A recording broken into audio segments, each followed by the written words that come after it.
Hello children, welcome to AIMS India's online classes. This is a biology session. You are watching morphology of flowering plants, parts, plant parts and functions, part 4. Children, so far we have discussed about morphology. What is morphology? Morphology is the study of various external features of an organism. It may be a plant or animal or any living organism. Okay? The morphology of angiosperms or flowering plants are characterized by the presence of roots, stems, leaves, which are the vegetative parts, flower, fruits, and seeds, which are the reproductive parts.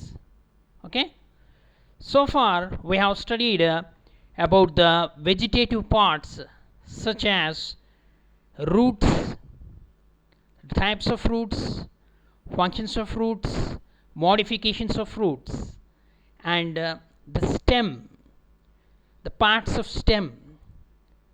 Okay, that is the leaves.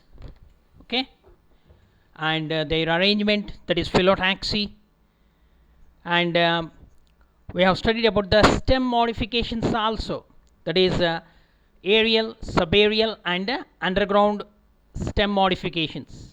Okay, and leaf modifications we have studied, that is the types of phyllotaxy we have studied, that is alternate, opposite, and whorl phyllotaxy, and the modifications of the leaves, leaf tendrils, phyllodes.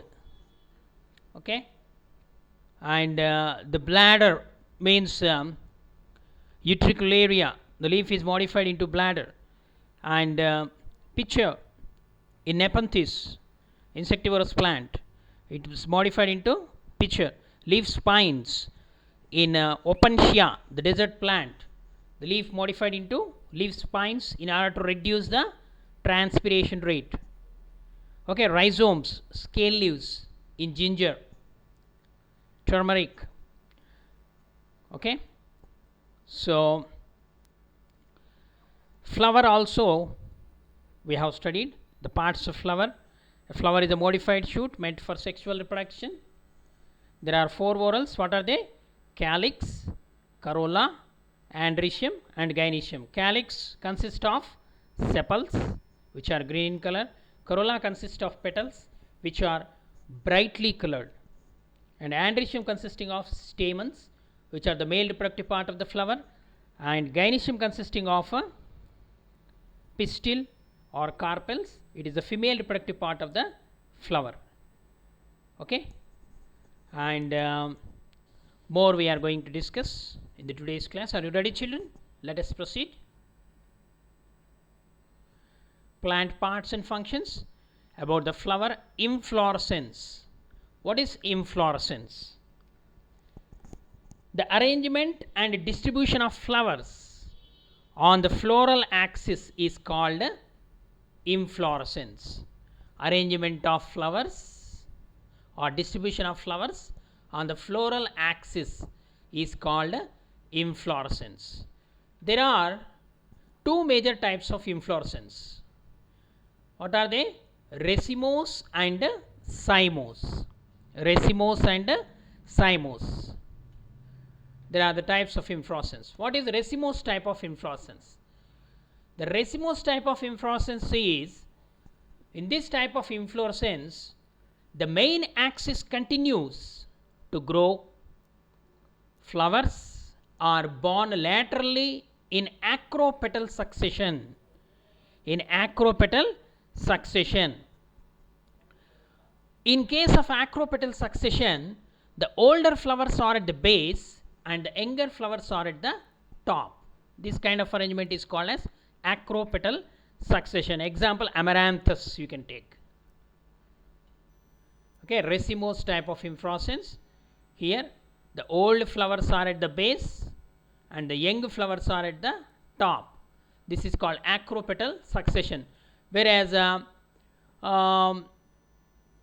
In cymose type of inflorescence, the old flowers are at the top, young flowers are at the base. That is the difference between the racemose and cymose inflorescence. Okay, and some special inflorescence are also present. For example, in Euphorbia, Cyathium, you will study in higher classes. Cyathium is the type of inflorescence. It is a special type of inflorescence. In a Verticilla star is another type of inflorescence present in Ocimum. Ocimum means Tulsi. Okay, and Hypanthodium, it is also another type of special type of inflorescence which is present in the ficus. Okay, so cymose type of inflorescence. In this type of inflorescence, the main axis terminates in a flower.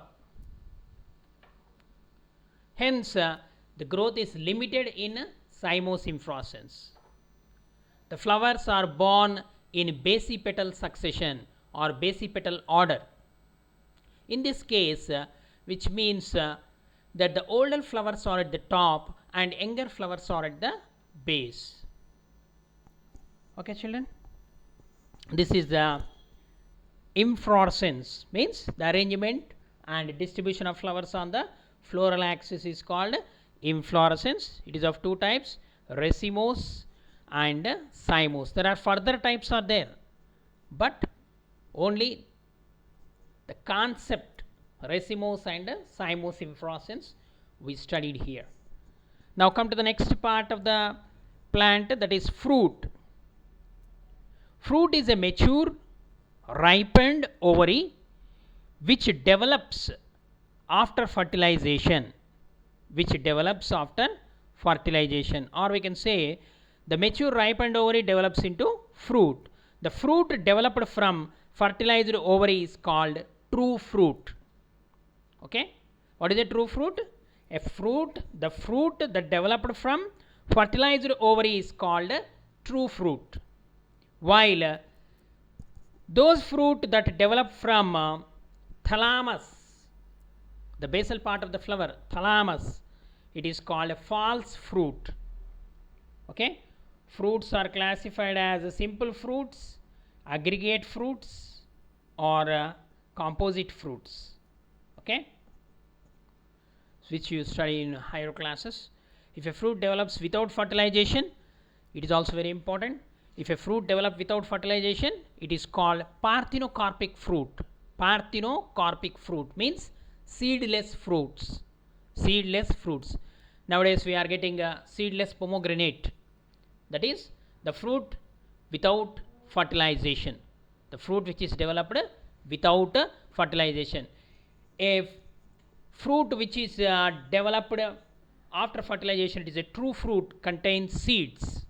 Okay, whereas parthenocarpic fruits, they are seedless fruits. So this is the cymose inflorescence where the top consists of old flowers and the base young flowers. It is called basipetal succession. Okay,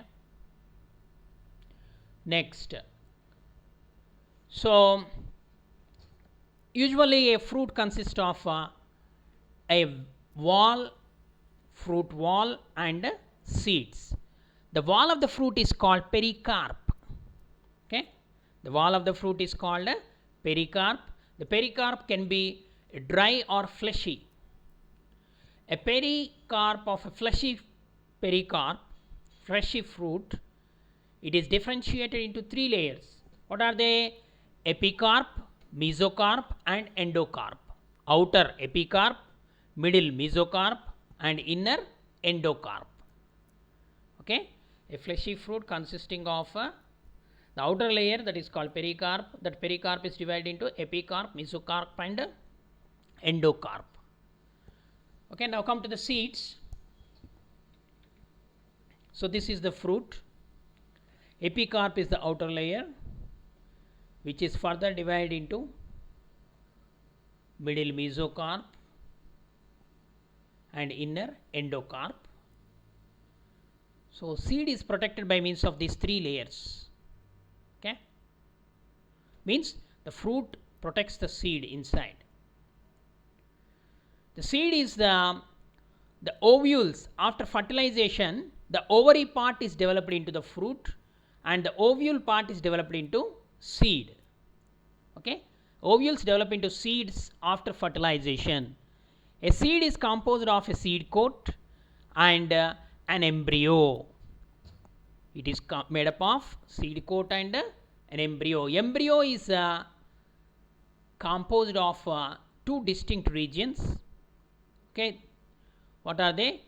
A radicle and a plumule. Okay, radicle and a plumule. The radical part of the embryo of seed develops into root system and the plumule part of the embryo of the seed develop into shoot system above the ground. An embryonal axis and one or two cotyledons. Okay, what are the parts of seed means? Seed coat, embryo, cotyledons. These are the three main parts. And embryonal axis consisting of these two cotyledons. Based on the cotyledons, the seeds are divided into monocotyledonous seeds and dicotyledonous seeds. If only one cotyledon is present, then it is called monocot. If two cotyledons are present, it is called dicot. Okay, this is the seed.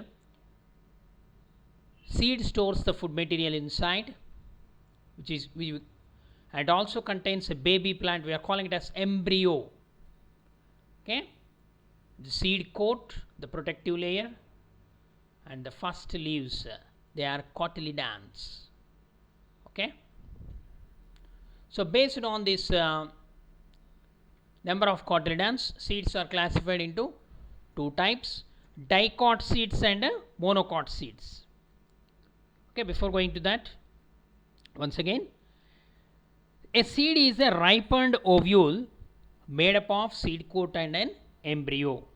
An embryo is made up of an embryonic axis having plumule and radicle with one or two cotyledons. Okay, if one cotyledon, monocotyledonous seeds, example maize. If two cotyledons, then it is called dicotyledonous seed. Example, you can take most common pea, Bengal gram. Okay, so actually whatever we have studied, the morphology, the total parts which we have studied can be represented symbolically. Okay, that is called floral formula. The symbolic representation of floral characters of a flower is called floral formula. Floral formula, which you will study in higher classes. Okay, now come to the dicot seeds. The outermost covering of seed is called seed coat. The seed coat is composed of two layers. The outer layer is called testa and the inner layer is called tegmen. Okay, seed coat is the protective layer of the seed. So it consisting of two layers, outer testa and inner tegmen. There is a scar. Okay, there is a scar on the seed coat through which the developing seed was attached to the fruit. So this scar is called hilum. Just like in the kidney, hilum is there, no? In the seed also, hilum is present. The hilum is the scar with which the seed is attached to the fruit. There is a small pore above the hilum. It is called micropyle. Okay, in the ovule, there is an opening that is called micropyle. So this the seed also contains the small pore above the hilum, which is called micropyle.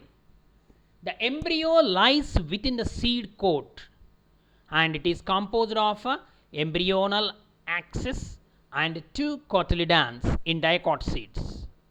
Two cotyledons are present in the dicot seeds. The cotyledons are usually fleshy. They are young leaves, we can say.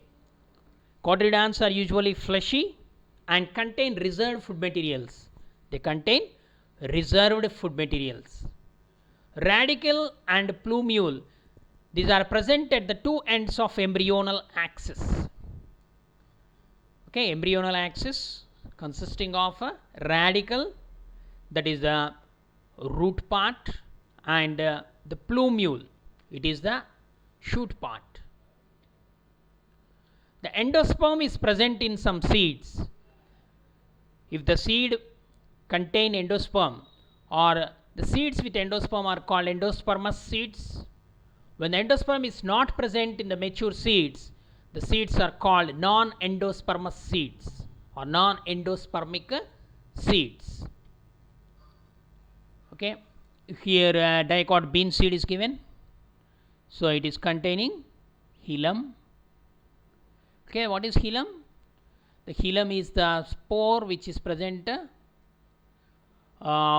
is hilum is the structure, scare-like structure, which helps in attachment of seed to the fruit.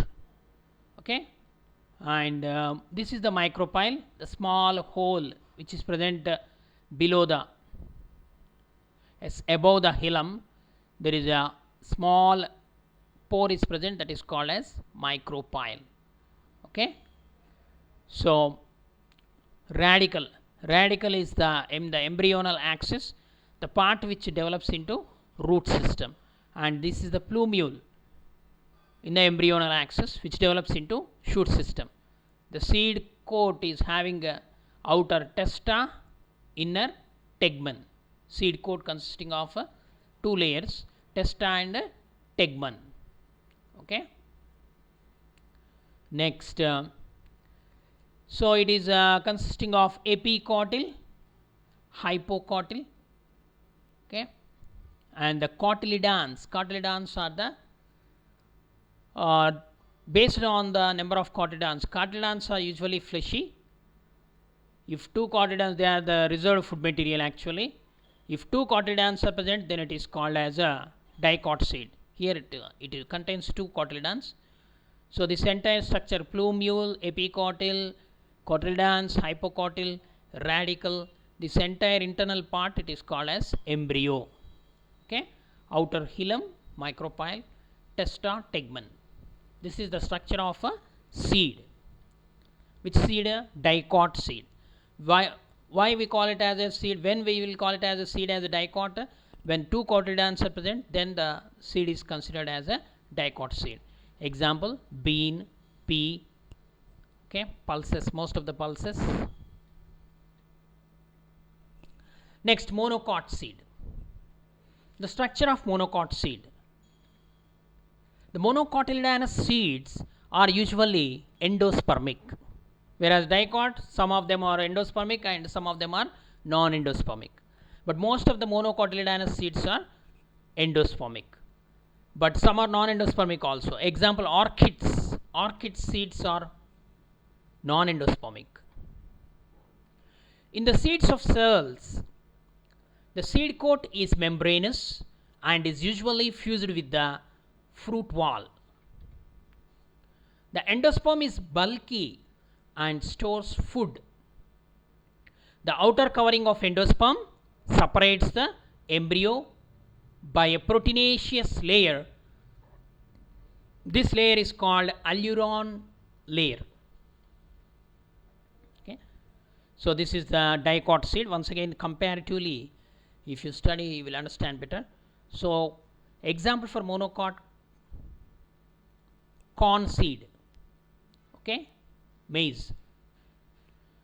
So it is an endospermic seed. Endosperm is present. The embryo consisting of same parts, epicotyl, hypocotyl, radicle. Okay, here only one cotyledon is present, here two cotyledons are present. If two cotyledons are present, then it is a dicot seed, whereas monocot seed consists of only one cotyledon. Okay, and if you take cereals, rice, wheat, maize, so all these seeds are similar. Okay, they contain, the seed coat is membranous and is usually fused with a fruit wall. Endosperm is bulky. That's why when you, if endosperm is present, those seeds when you chew, milky like substance will be secreted in the mouth. That is the endosperm.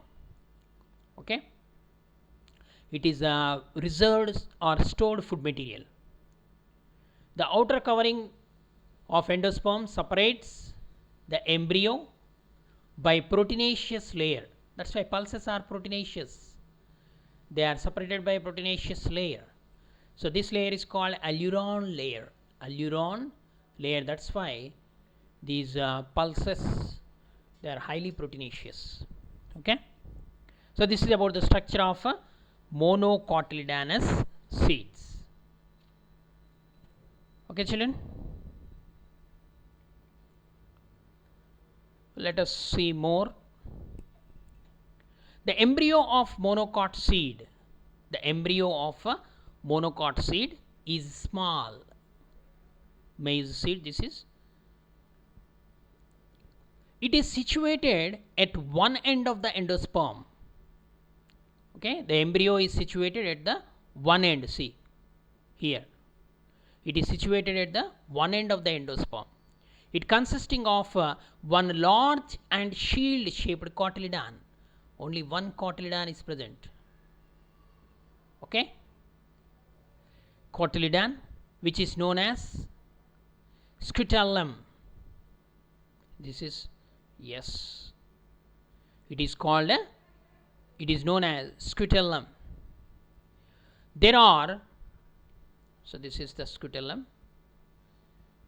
There is a short embryonal axis with radicle and plumule. Okay, this is the plumule and the radicle is present below. Okay, the plumule and radicle are enclosed by sheaths. See, these are the sheaths. Enclosed by the sheaths, which are respectively called coleoptiles. They are called coleoptiles and coleorhiza. Coleoptile, the covering of the plumule or stem axis, and coleorhiza is the covering of a root axis, radicle. Okay, see here the seed coat, micropyle, hilum, cotyledons, plumule is the stem axis, radicle is the root axis. Okay, children, hope you understood. Thank you for watching our video. Please subscribe our channel and press the bell icon for receiving latest updates.